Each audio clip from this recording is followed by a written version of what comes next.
Keith, I see that you got your glass. It's BYOG. Bring your own glass. There you go. That's what I did. Because you know there was only 2 here. I had to bring my own glass. BYOG. That's a new thing. I started at BYOG. Hey Brian. Hey Keith. How are you? I'm doing good. And look, we've got Guy Drew.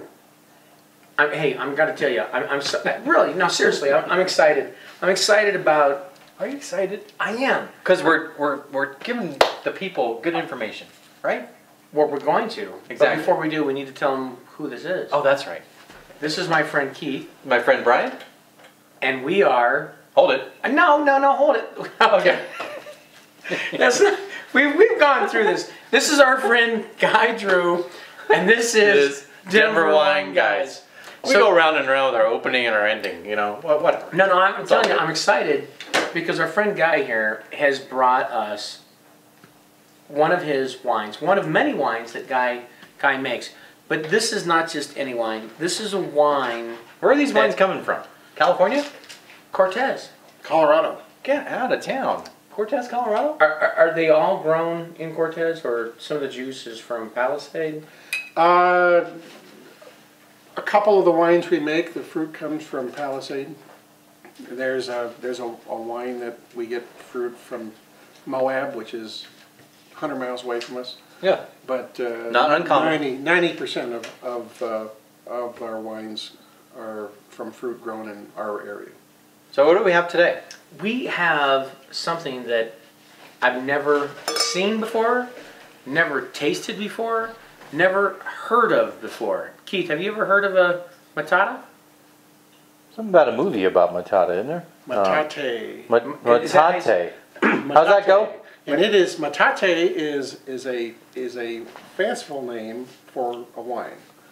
Metate, is that how it's pronounced? Metate. So that's the grape varietal, right? No, there is no, Metate is the bottom grinding stone that people use to grind corn. Now see, I'm saying, I was so excited. It's like, he had a grape varietal I've never heard of before. No. This is a stone? Hakuna Metate. Hakuna Metate. Okay. So, was that in the movie, Hakuna Metate? You know, we're The Lion King. We're down in the southwest corner of Colorado in the Mesa Verde region, and in our vineyards we have ruins from the ancient Puebloans or Anasazi. Right. And of course they ground corn. They grew corn, beans, squash. Yeah. And they had those stones. And they had those stones. And, right. and they're all over our property because they lived and worked there. Right. And so how do you pronounce it again? Metate. Metate. So Metate. Who named it Metate, I wonder? That's a Spanish word. For bottom grinding stone. Oh, okay. So it's a Spanish word. Yeah, it is. Pay attention, Keith. It is. So what Metate is for us, quite frankly, Metate is our flagship wine. It is. This is. Yes. Wow, and we didn't start off with the flagship. We didn't. You can't because it's all progression. Okay. Right? That's what it's all about. Metate is, I'll go in a given year, and we don't make Metate every year. I'll go into the barrel room, and if they're, and select the finest barrels, and do a blend, and it's almost always a fairly small quantity that we make, and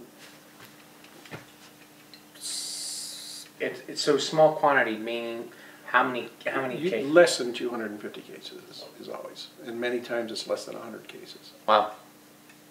It's www.guydrewvineyards.com. So now this particular wine it's actually a field blend. Okay. Which means that it's a field blend of Cab and Cab Franc, and there's a touch of Petit Verdot in it. And why do you call it a field blend? Because the grapes were picked and not kept separate and vented separately. The Cab and Cab Franc were picked and fermented together. Okay. I didn't know that. You didn't? No. You learned something. Yeah, that's big in California with Zinfandel. Mm-hmm. At one time, Zins, field growers would grow Zinfandel, Syrah, and Petit Syrah, actually all three together. And the reason why they would do that, so you might have 3 vines of Zinfandel, 3 vines of, another varietal, 3 vines and another. The reason why they would do that is so that if there was let us know if they still do this today. If there was a mold or a fungus that would get into the vineyard, it might attack one species of grape, but not the entire vineyard. So 3 plants would die, but you still have another 6, in that row. That actually be more than 6 in a row, but you know where I'm getting at, where I'm going with this. So you don't lose the entire crop. Or it may be a serious disease like phylloxera, and it'll kill off, 2 of the varietals you got in there, and you still have some grapes to salvage. So you're going to get something for the vintage. Yeah. Even bugs are picky, huh? Absolutely. That's actually a louse, but nonetheless.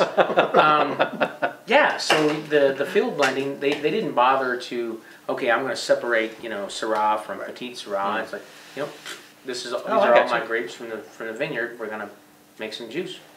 And those were vineyards planted longer ago than recently. I mean, more recent. They're gonna have their blocks of this and that. Right. But certainly in older vineyards, you can have. You might have planted a grower in 1930 might have planted 2 acres of something.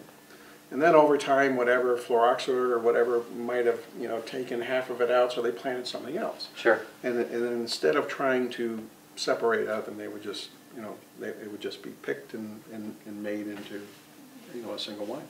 Just kind of roll with it. Yeah. Right. So you're letting Mother Nature dictate.